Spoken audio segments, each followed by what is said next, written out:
தேவனுக்கே மகிமை உண்டாவதாக. நமது நியூ கிரேஸ் டிவியின் மூலமாய் இன்று வேதம் வாசித்தாயா வாசிக்கலாமா என்னும் நிகழ்ச்சியில் உங்களை சந்திப்பதில் மிக்க மகிழ்ச்சி அடைகிறேன். இன்றைய வேத பகுதி யோவான் 11ஆம் அதிகாரம் மற்றும் 12ஆம் அதிகாரம். யோவான் 11ஆம் அதிகாரம்.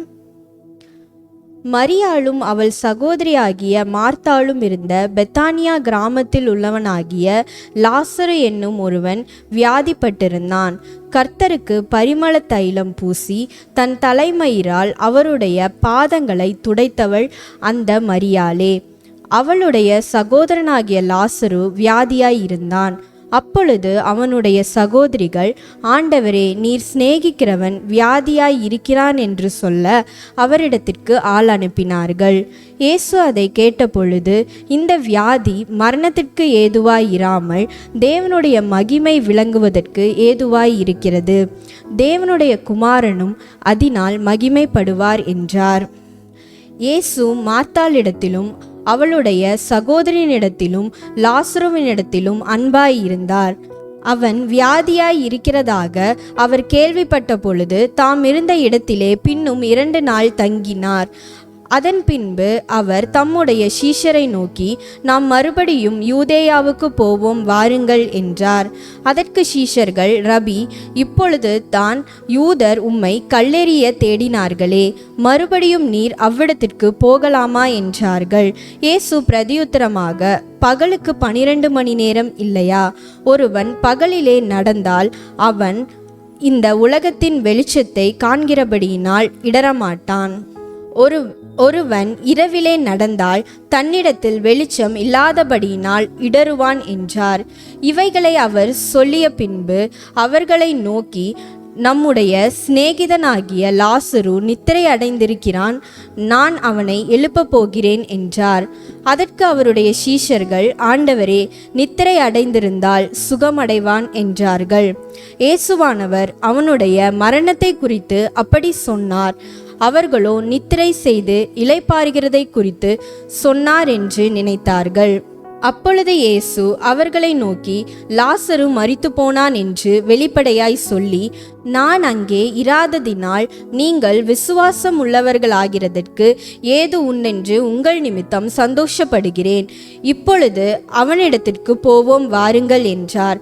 அப்பொழுது திதிமு எனப்பட்ட தோமா மற்ற சீஷர்களை நோக்கி, அவரோடே கூட மரிக்கும்படி நாமும் போவோம் வாருங்கள் என்றான். இயேசு வந்தபோது அவன் கல்லறையில் வைக்கப்பட்டு 4 நாள் ஆயிற்றென்று கண்டார். பெத்தானியா ஊர் எருசலேமுக்கு சமீபமாய் ஏறக்குறைய 2 மைல் தூரத்தில் இருந்தது. யூதரில் அநேகர் மார்த்தாள், மரியாள் என்பவர்களுடைய சகோதரனை குறித்து அவர்களுக்கு ஆறுதல் சொல்லும்படி அவர்களிடத்தில் வந்திருந்தார்கள். இயேசு வருகிறார் என்று மார்த்தாள் கேள்விப்பட்ட போது அவருக்கு எதிர்கொண்டு போனாள். மரியாளோ வீட்டிலே உட்கார்ந்திருந்தாள். மார்த்தாள் இயேசுவினிடத்தில் வந்து, ஆண்டவரே, நீர் இங்கே இருந்தீரானால் என் சகோதரன் மரிக்க மாட்டான். இப்பொழுதும் நீர் தேவனிடத்தில் கேட்டுக்கொள்கிறதெதுவோ அதை தேவன் உமக்கு தந்தருள்வார் என்று அறிந்திருக்கிறேன் என்றாள். இயேசு அவளை நோக்கி, உன் சகோதரன் உயிர்த்தெழுந்திருப்பான் என்றார். அதற்கு மார்த்தாள், உயிர்த்தெழுதல் நடக்கும் கடைசி நாளிலே அவனும் உயிர்த்தெழுந்திருப்பான் என்று அறிந்திருக்கிறேன் என்றாள். இயேசு அவளை நோக்கி, நானே உயிர்த்தெழுதலும் ஜீவனுமாயிருக்கிறேன். என்னை விசுவாசிக்கிறவன் மரித்தாலும் பிழைப்பான். உயிரோடிருந்து என்னை விசுவாசிக்கிறவன் எவனும் என்றென்றைக்கும் மறியாமலும் இருப்பான். இதை விசுவாசிக்கிறாயா என்றார். அதற்கு அவள், ஆம் ஆண்டவரே, நீர் உலகத்தில் வருகிறவரான தேவகுமாரனாகிய கிறிஸ்து என்று நான் விசுவாசிக்கிறேன் என்றாள். இவைகளை சொன்ன பின்பு அவள் போய் தன் சகோதரியாகிய மரியாளை இரகசியமாய் அழைத்து, போதகர் வந்திருக்கிறார், உன்னை அழைக்கிறார் என்றாள். அவள் அதை கேட்டவுடனே சீக்கிரமாய் எழுந்து அவரிடத்தில் வந்தாள். இயேசு இன்னும் கிராமத்துக்குள் வராமல் மார்த்தாள் தம்மை சந்தித்த இடத்திலே இருந்தார். அப்பொழுது வீட்டிலே அவளுடனே கூட இருந்து அவளுக்கு ஆறுதல் சொல்லி கொண்டிருந்த யூதர்கள் மரியாள் சீக்கிரமாய் எழுந்து போகிறதை கண்டு, அவள் கல்லறையினிடத்தில் அழுகிறதற்கு போகிறாள் என்று சொல்லி அவளுக்கு பின்னே போனார்கள். இயேசு இருந்த இடத்தில் மரியாள் வந்து அவரை கண்டவுடனே அவர் பாதத்தில் விழுந்து, ஆண்டவரே, நீர் இங்கே இருந்தீரானால் என் சகோதரன் மரிக்க மாட்டான் என்றாள். அவள் அழுகிறதையும் அவளோடே கூட வந்த யூதர்கள் அழுகிறதையும் இயேசு கண்டபோது ஆவியிலே கலங்கி துயரமடைந்து, அவனை எங்கே வைத்திருக்கிறீர்கள் என்றார். ஆண்டவரே, வந்து பாரும் என்றார்கள். இயேசு கண்ணீர் விட்டார்.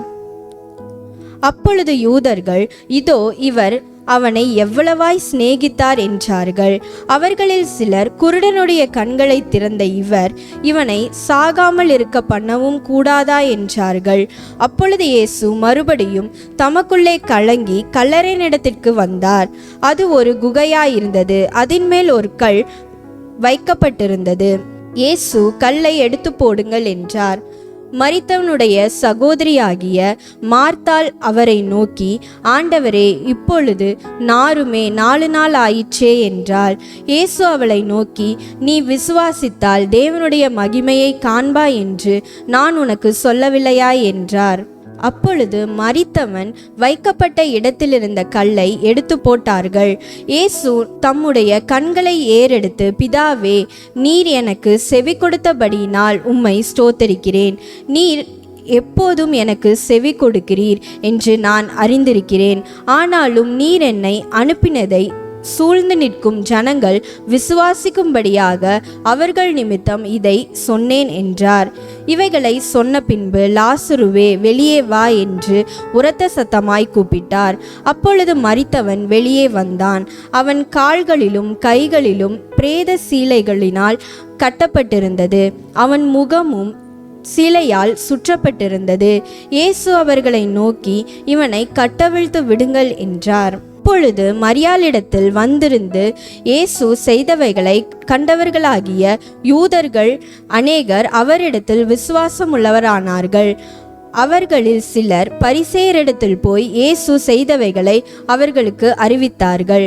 அப்பொழுது பிரதான ஆசாரியரும் பரிசேயரும் ஆலோசனை சங்கத்தை கூடிவரச் செய்து, நாம் என்ன செய்கிறது? இந்த மனுஷன் அநேக அற்புதங்களை செய்கிறானே. நாம் இவனை இப்படி விட்டுவிட்டால் எல்லோரும் இவனை விசுவாசிப்பார்கள். அப்பொழுது ரோமர் வந்து நம்முடைய ஸ்தானத்தையும் ஜனத்தையும் அழித்து போடுவார்களே என்றார்கள். அப்பொழுது அவர்களில் ஒருவனும் அந்த வருஷத்து பிரதான ஆசாரியனுமாகிய காய்பா என்பவன் அவர்களை நோக்கி, உங்களுக்கு ஒன்றும் தெரியாது. ஜனங்கள் எல்லோரும் கெட்டு போகாதபடிக்கு ஒரே மனுஷன் ஜனங்களுக்காக மரிப்பது நமக்கு நலமாயிருக்கும் என்று நீங்கள் சிந்தியாமல் இருக்கிறீர்கள் என்றான். இதை அவன் சுயமாய் சொல்லாமல் அந்த வருஷத்து பிரதான ஆசாரியனானபடியினாலே இயேசு யூத ஜனங்களுக்காக மரிக்கப் போகிறார் என்றும், அந்த ஜனங்களுக்காக மாத்திரமல்ல, சிதறி இருக்கிற தேவனுடைய பிள்ளைகளை ஒன்றாக சேர்க்கிறதுக்காகவும் மரிக்கப் போகிறார் என்று தீர்க்க தரிசனமாய் சொன்னான். அந்த நாள் முதல் அவரை கொலை செய்யும்படி ஆலோசனை பண்ணினார்கள். ஆகையால் இயேசு அதன் பின்பு வெளியரங்கமாய் யூதருக்குள்ளே சஞ்சரியாமல் அவ்விடம் விட்டு வனாந்தரத்திற்கு சமீபமான இடமாகிய எப்பிராயிம் எனப்பட்ட ஊருக்கு போய் அங்கே தம்முடைய சீஷருடனே கூட தங்கியிருந்தார். யூதருடைய பஸ்கா பண்டிகை சமீபமாய் இருந்தது. அதற்கு முன்னே அநேகர் தங்களை சுத்திகரித்து கொள்ளும் பொருட்டு நாட்டிலிருந்து எருசலேமுக்கு போனார்கள். அங்கே அவர்கள் இயேசுவை தேடிக்கொண்டு தேவாலயத்தில் நிற்கையில் ஒருவரை ஒருவர் நோக்கி, உங்களுக்கு எப்படி தோன்றுகிறது? அவர் பண்டிகைக்கு வரமாட்டாரோ என்று பேசிக்கொண்டார்கள். பிரதான ஆசாரியரும் பரிசேயரும் அவரை பிடிக்கும்படி யோசித்து, அவர் இருக்கிற இடத்தை எவனாவது அறிந்திருந்தால் அதை அறிவிக்க வேண்டுமென்று கட்டளையிட்டிருந்தார்கள். யோவான் 12ஆம் அதிகாரம். பஸ்கா பண்டிகை வர 6 நாளுக்கு முன்னே இயேசு தாம் மரணத்திலிருந்து எழுப்பின லாசரு இருந்த பெத்தானியாவுக்கு வந்தார். அங்கே அவருக்கு ராவிருந்து பண்ணினார்கள். மார்த்தாள் பணிவிடை செய்தாள். லாசருவும் அவருடனே கூட பந்தி இருந்தவர்களில் ஒருவனாயிருந்தான். அப்பொழுது மரியாள் விலையேற பெற்ற களங்கமில்லாத நலதம் என்னும் தைலத்தில் ஒரு ராத்தல் கொண்டு வந்து அதை இயேசுவின் பாதங்களில் பூசி தன் தலைமயிரால் அவருடைய பாதங்களை துடைத்தாள். அந்த வீடு முழுவதும் தைலத்தின் பரிமளத்தினால் நிறைந்தது. அப்பொழுது அவருடைய சீஷரில் ஒருவனும் அவரை காட்டிக் கொடுக்க போகிறவனுமாகிய சீமோனுடைய குமாரனான யூதாஸ்காரியோத்து இந்த தைலத்தை 300 பணத்திற்கு விற்று தரித்திரருக்கு கொடாமல் போனதென்ன என்றான். அவன் தரித்திரரை குறித்து கவலைப்பட்டு இப்படி சொல்லாமல், அவன் திருடனானபடியினால் பணப்பையை வைத்துக்கொண்டு அதிலே போடப்பட்டதை சுமக்கிறவனானபடியினாலும் இப்படி சொன்னான். அப்பொழுது இயேசு, இவளை விட்டுவிடு, என்னை அடக்கம் பண்ணும் நாளுக்காக இதை வைத்திருந்தாள். தரித்திரர் எப்பொழுதும் உங்களிடத்தில் இருக்கிறார்கள், நான் எப்பொழுதும் உங்களிடத்தில் இரேன் என்றார். அப்பொழுது யூதரில் திரளான ஜனங்கள் அவர் அங்கே இருக்கிறதை அறிந்து இயேசுவின் நிமித்தமாக மாத்திரமல்ல, அவர் மரித்தோரிலிருந்து எழுப்பின லாசருவை காணும்படியாகவும் வந்தார்கள். லாசருவின் நிமித்தமாக யூதர்களில் அநேகர் போய் இயேசுவினிடத்தில் விசுவாசம் வைத்தபடியால் பிரதான ஆசாரியர்கள் லாசருவையும் கொலை செய்ய ஆலோசனை பண்ணினார்கள். மறுநாளிலே இயேசு எருசலேமுக்கு வருகிறார் என்று பண்டிகைக்கு வந்த திரளான ஜனங்கள் கேள்விப்பட்டு குருத்தோலைகளை பிடித்து கொண்டு அவருக்கு எதிர்கொண்டு போகும்படி புறப்பட்டு, ஓசானா, கர்த்தருடைய நாமத்தினாலே வருகிற இஸ்ரவேலின் ராஜா ஸ்தோத்தரிக்கப்பட்டவர் என்று ஆர்ப்பரித்தார்கள். அல்லாமலும், சீயோன் குமாரத்தியே, பயப்படாதே, உன் ராஜா கழுதை குட்டியின் மேல் ஏறி வருகிறார் என்று எழுதியிருக்கிற பிரகாரமாக இயேசு ஒரு கழுதை குட்டியை கண்டு அதன் மேல் ஏறி போனார். இவைகளை அவருடைய சீஷர்கள் துவக்கத்திலே அறியவில்லை. இயேசு மகிமையடைந்த பின்பு இப்படி அவரை குறித்து எழுதியிருக்கிறதையும் தாங்கள் இப்படி அவருக்கு செய்ததையும் நினைவு கூர்ந்தார்கள். அன்றியும் அவருடனே கூட இருந்த ஜனங்கள் அவர் லாசருவை கல்லறையிலிருந்து வெளியே வரவழைத்து அவனை உயிரோடே எழுப்பினார் என்று சாட்சி கொடுத்தார்கள். அப்படிப்பட்ட அற்புதத்தை அவர் செய்தார் என்று ஜனங்கள் கேள்விப்பட்டதினால் அவர்கள் அவருக்கு எதிர்கொண்டு போனார்கள். அப்பொழுது பரிசேயர் ஒருவரை ஒருவர் நோக்கி, நீங்கள் செய்கிறதெல்லாம் வீணென்று அறிகிறதில்லையா? இதோ உலகமே அவருக்கு பின் சென்று போயிற்றே என்றார்கள். பண்டிகையில் ஆராதனை செய்ய வந்தவர்களில் சில கிரேக்கர் இருந்தார்கள். அவர்கள் கலிலேயா நாட்டிற்கு பெத்சாய்தா ஊரானாகிய பிலிப்புவினிடத்தில் வந்து, ஐயா, இயேசுவை காண விரும்புகிறோம் என்று அவனை கேட்டுக்கொண்டார்கள். பிலிப்பு வந்து அதை அந்திரேயாவுக்கு அறிவித்தான். பின்பு அந்திரேயாவும் பிலிப்புவும் அதை இயேசுவுக்கு அறிவித்தார்கள். அப்பொழுது இயேசு அவர்களை நோக்கி, மனுஷகுமாரன் மகிமைப்படும்படியான வேலை வந்தது.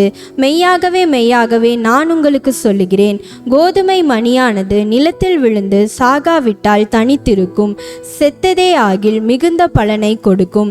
தன் ஜீவனை சிநேகிக்கிறவன் அதை இழந்து போவான். இந்த உலகத்தில் தன் ஜீவனை வெறுக்கிறவனோ அவன் அதை நித்திய ஜீவகாலமாய் காத்து கொள்ளுவான். ஒருவன் எனக்கு ஊழியம் செய்கிறவனானால் என்னை பின்பற்ற கடவன். நான் எங்கே இருக்கிறேனோ அங்கே என் ஊழியக்காரனும் இருப்பான்.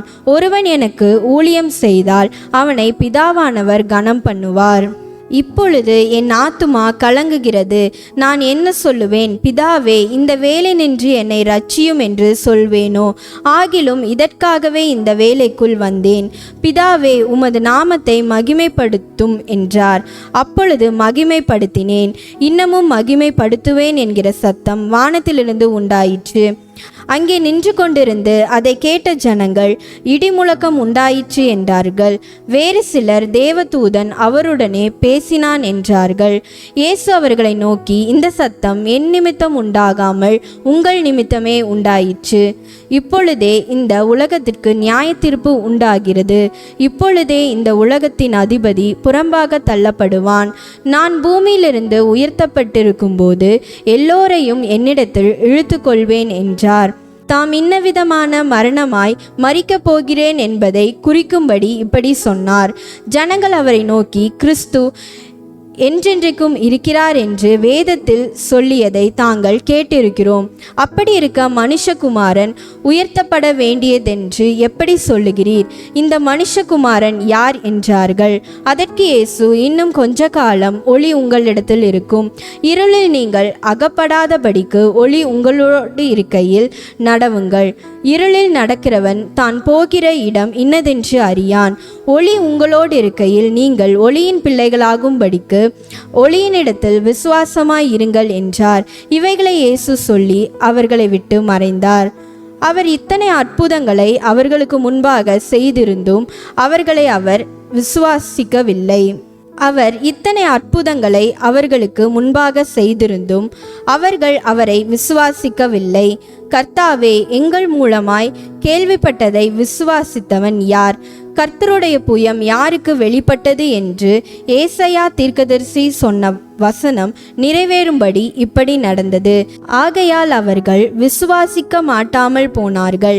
ஏனெனில் ஏசாயா பின்னும் அவர்கள் கண்களினால் காணாமலும் இருதயத்தினால் உணராமலும் குணப்படாமலும் இருக்கும்படிக்கும் நான் அவர்களை ஆரோக்கியமாக்காமல் இருக்கும்படிக்கும் அவர்களுடைய கண்களை அவர் குருடாக்கி அவர்கள் இருதயத்தை கடினமாக்கினார் என்றான்.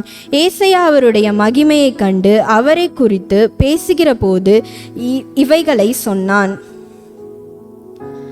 ஆகிலும் அதிகாரிகளிலும் அநேகர் அவரிடத்தில் விசுவாசம் வைத்தார்கள்.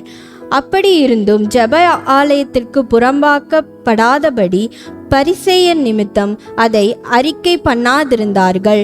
அவர்கள் தேவனால் வருகிற மகிமையிலும் மனுஷரால் வருகிற மகிமையை அதிகமாய் விரும்பினார்கள்.